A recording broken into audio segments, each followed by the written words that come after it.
اللهم اهدنا فيمن هديت وعافنا فيمن عافيت وتولنا فيمن توليت. Apakah kunut subuh itu ada dalilnya? Kunut subuh itu ada dalilnya. Kunut subuh terus menerus ada dalilnya. Hadisnya dhaif. Dhaif itu artinya apa? Lemah. Lemah itu boleh dipakai atau tidak? Tidak boleh dipakai. Ingat tuh, hadisnya ada dhaif. Kalau dhaif baru dipakai. Bahkan ada sahabat bertanya, seorang anaknya dari sahabat bertanya, "Wahai ayahku, engkau pernah sholat di belakang Rasulullah SAW, Abu Bakar, Umar, Utsman, Ali. Apakah mereka kunut subuh?" Dijawab oleh bapaknya, "Hai bunayya, wahai anakku, kunut subuh itu muhdats." Apa mana muhdats? Beda. Bahkan lebih tegas lagi di Sunan Nasa'i. Dijelaskan, "Hai bunayya, bid'atun." Wahai anakku, kunut subuh itu bid'ah. Saya tiap hari kunut subuh karena masjid tempat saya tiap hari kunut subuh dan tiap hari saya begini. Kalau saya begini saya begini. Memang saya janji dan saya yakini ini fatwa Imam Ahmad, fatwa Syekh Islam Ibnu Taimiyah rahimahullah.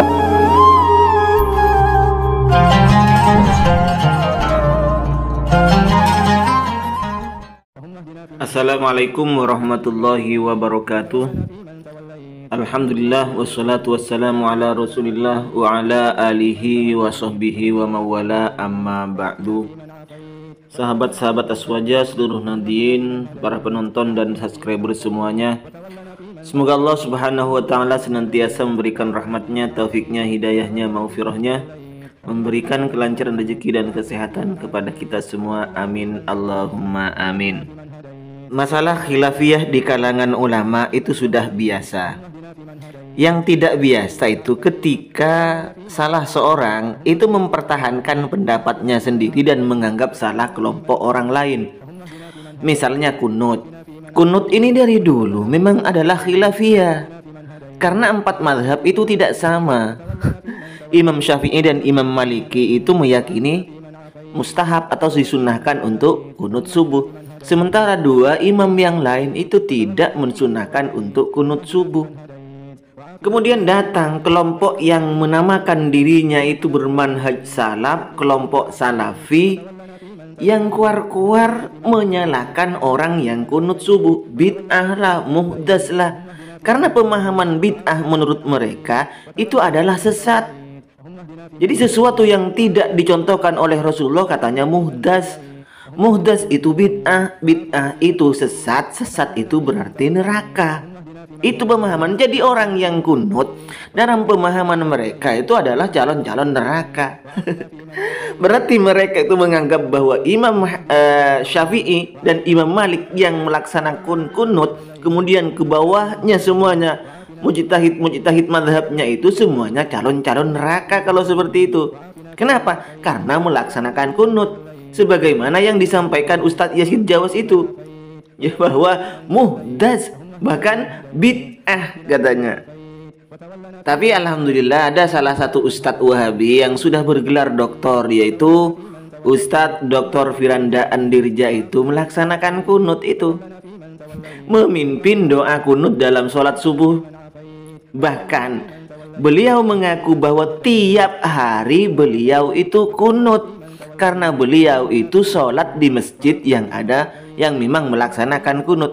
Ini namanya perbedaan, menghargai perbedaan, sekalipun dirinya itu meyakini bahwa kunut tidak disunahkan, tetapi ketika ia berada di lingkungan, di jamaah yang melaksanakan kunut, maka dia tidak mempertahankan bahwa kunut yang dilaksanakan oleh orang itu bid'ah, dirinya sendiri tidak kunut misalnya, bahkan dia memimpin kunut.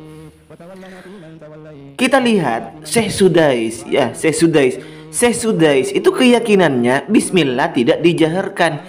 Tetapi ketika beliau datang ke Indonesia, datang ke Jakarta menjadi imam di Masjid Istiqlal, apa yang beliau kerjakan?